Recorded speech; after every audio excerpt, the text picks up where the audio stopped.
Hey there, fellas. So the focus of today's episode is going to be everybody's favorite Lada engines. Those beautiful things. Now, this particular one has already been subject to a bit of guinea piggery. We welded up a hole in it that was made by a broken conrod. We were actually able to get this engine to run again. Now, I have seen before what I'm about to show you, myself, and we received pictures from viewers, and the idea is a rather interesting one. That would be to remove the crank, the rods, the pistons, and get rid of the plain-type bearings. Replace them with ball bearings. It is a curious idea. We've been trying to figure out how we could do it. For example, needle bearings are a viable option, apparently. But a lot of the pictures I've seen were of people essentially fabricating cranks and using ball bearings. And by some miracle, they'd get everything to work. Hey, nothing is impossible, right? So let's tear this apart, do some measuring, calculation, find the right bearings, and weld us up a crankshaft. From scratch, I mean. Machine the parts, weld all of them together, fit the crank to an engine, start it, and see what comes out of it. Let's do this. Wait, have you seen our new Freddy-style t-shirt? If not, hit the link in the description. If you're still here, you should know that aside from a new t-shirt, we offer a lot of other different merch, bearing the Garage 54 logo. Past payment issues have been solved, and now you can send payment for your order even via PayPal. So if you'd like to treat yourself, a friend, or a relative to some awesome Garage 54 merch, hit the link in the description to head on over to our shop. And don't forget to use the promo code for a solid discount. Now back to the video.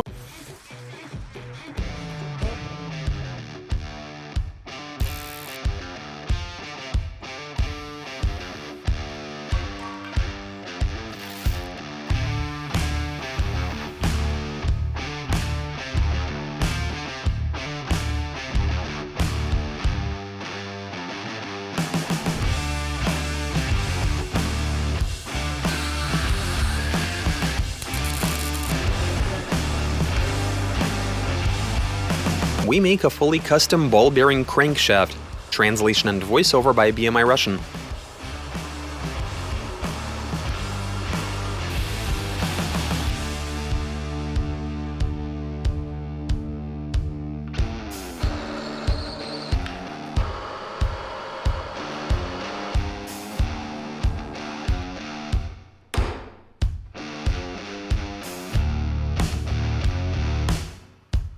Let me show you something. This can be taken apart quite easily too. And here we have the ball bearings that are going to replace the traditional sliders. So we've got everything in place, it's all good and well. However, we do have a bit of an issue. So the plan is to piece it together, place it in the block, and of course carefully secure it with the main caps. Make sure everything is properly aligned. The problem is that, well, as we all know, welding causes some pretty severe warping. We could end up with a crankshaft that looks like this. And in order to prevent that, we need to fix it in place. Which isn't going to be all that easy. I'd even say it's going to be pretty difficult. As a matter of fact, we've yet to figure out how to even go about it. You see, ideally, we would have done it inside the engine block. But once you got it all together, you lose all access to what has to be welded up. We can't even do any spot welding to fix all of these bits in place. So yeah, we barely have any access for the welder, and that is not ideal. We were even considering piecing it all together right here on the bench. But that way we'll never be able to get all of the bearings properly aligned. Yeah, this looked really good on paper. I mean, if we could put together some sort of special jig to get the job done, that would have made this way easier. Problem is, we have no idea how that can be done. Anyway, we're gonna solve this puzzle, and once we do, we'll begin assembly.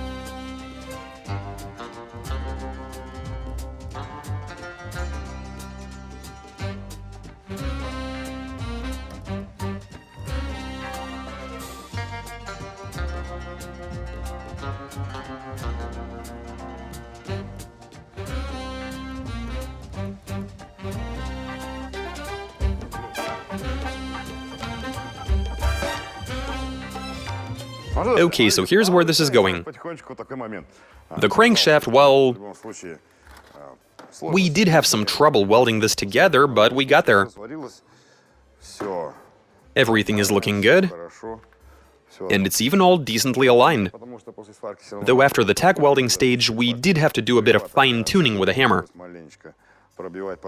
And here it is. A fully custom ball-bearing crankshaft. What can I tell you? It sits reasonably well, which is nice. I'd say exceptional even. We've already tested it and it's spun pretty freely like.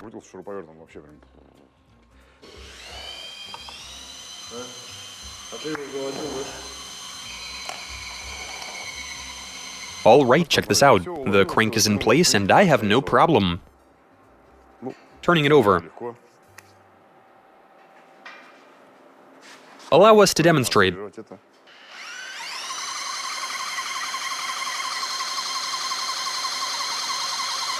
What's that noise?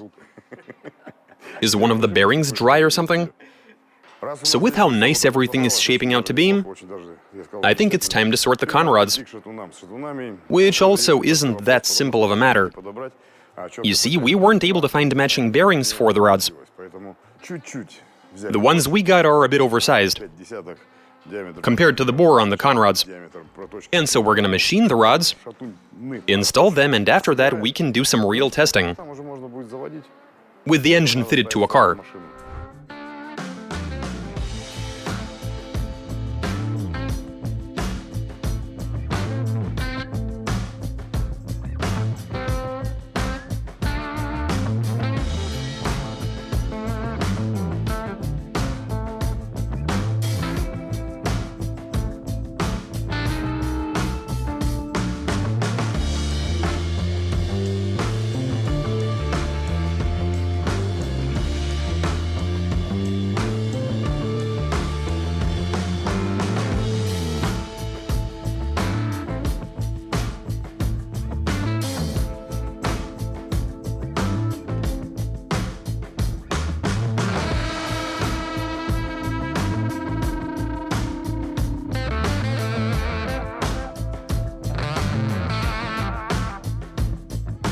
Okay, here we are. This engine is in for another round of torture. The ball-bearing crankshaft is in place. And now we get to the interesting part. Really?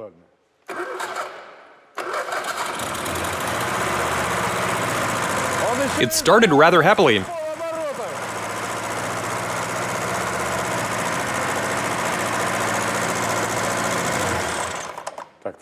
It is still cold. Can someone get me a wrench? The sound is completely different. Did you guys notice the difference? I didn't hear any sort of unwanted noises. It was nice and smooth.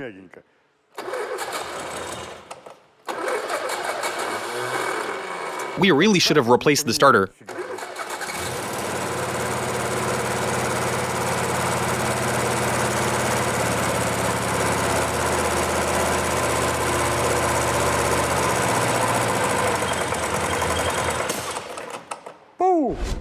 Nah, dude.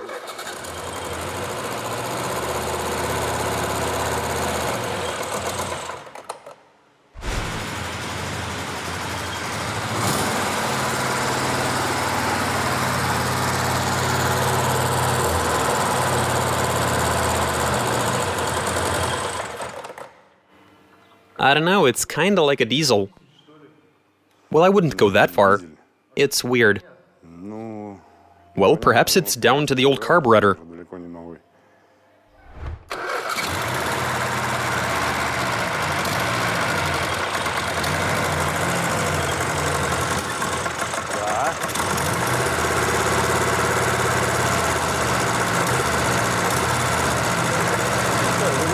Switch it off. There is no oil in there. Wait, what? I'm telling you. How's that possible? So, any of you slackers want to tell me how the lubrication system works? In a combustion engine. Okay, so with the crankshaft no longer facilitating lubrication, there's no oil being fed in there, and there's nowhere for it to really go. Everything is nice and tight in there. We've decided to gauge the oil pressure. Go ahead, fire it up.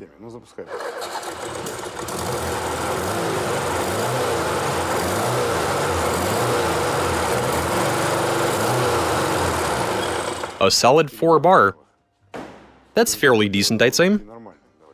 Yeah, for some reason we are not getting a reading at idle. It does go up as soon as you rev the engine, though. So we do have pressure, and that's good.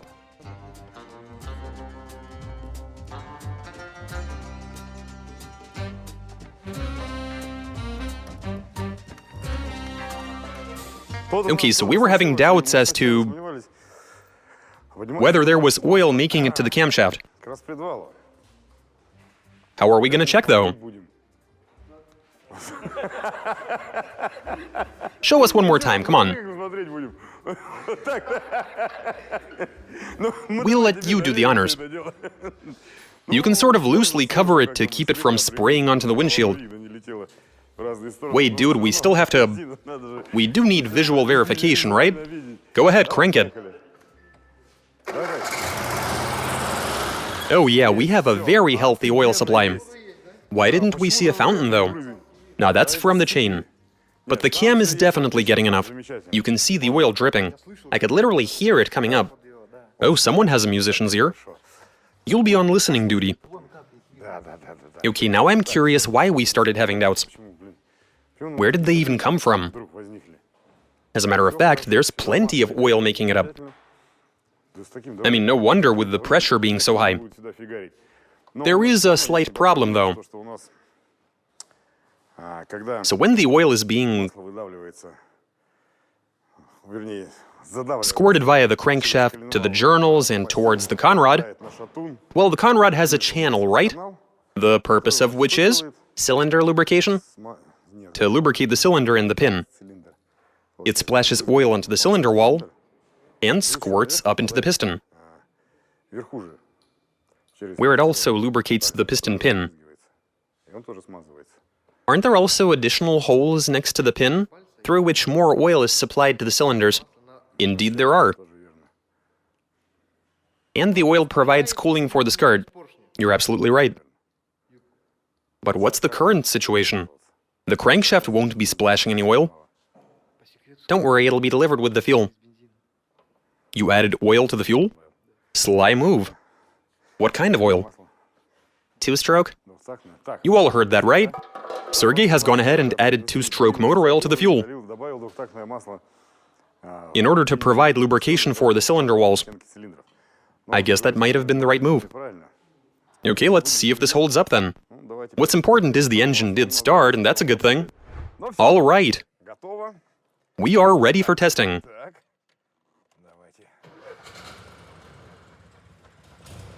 Great, it's idling. Looking good.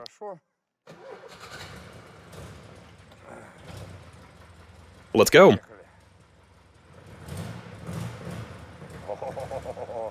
Now, if I'm being honest, I can really feel it vibrating.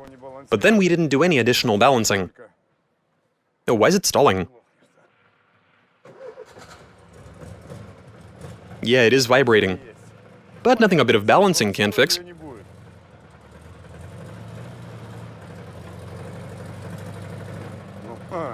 We are moving, though, that's a good thing. I'm really glad it's moving.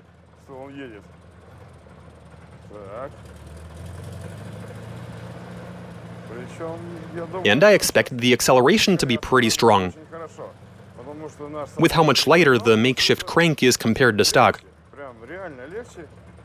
The webbing and the counterweights on this aren't nearly as meaty. That should definitely make it more responsive. Plus, I can clearly hear the sounds.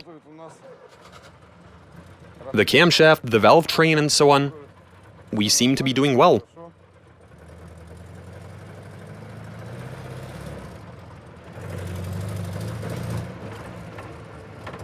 It drives all right. Everything is good.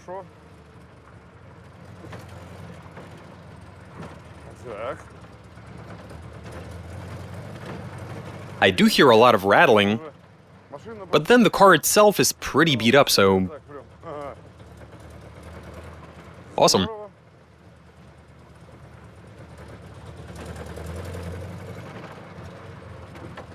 Well, the ball bearing crankshaft seems to work. It fires up immediately, but it doesn't want to hold idle.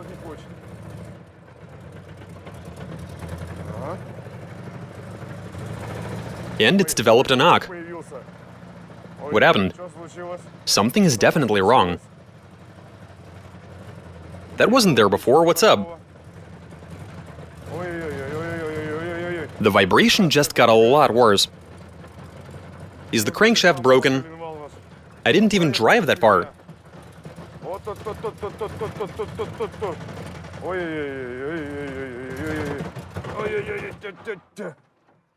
That's it? We're done? Well, what do you know? It's broken.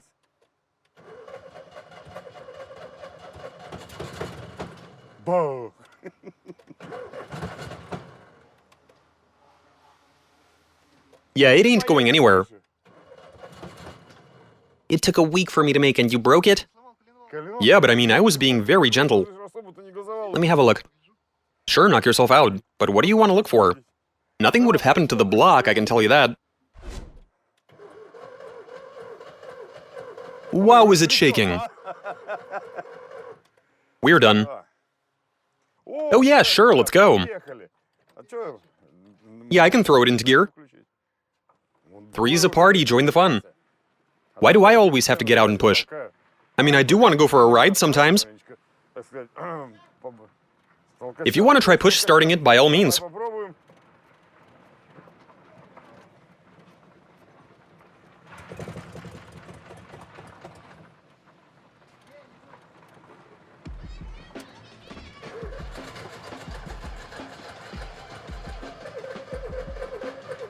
Ain't having it. All right then.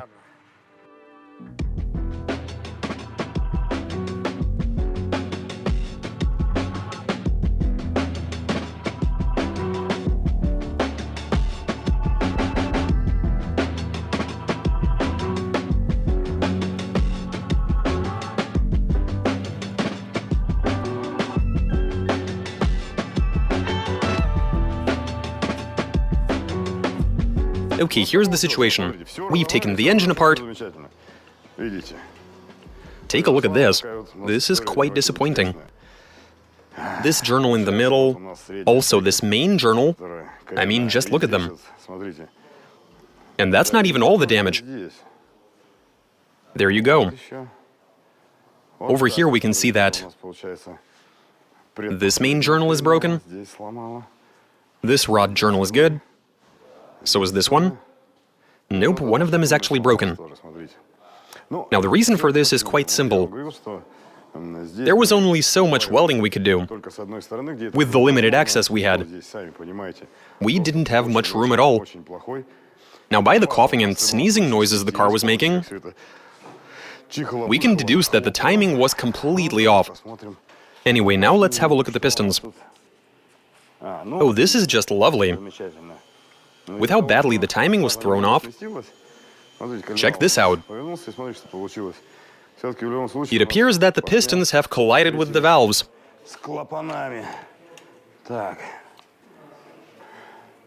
We have evidence of collision on this one as well.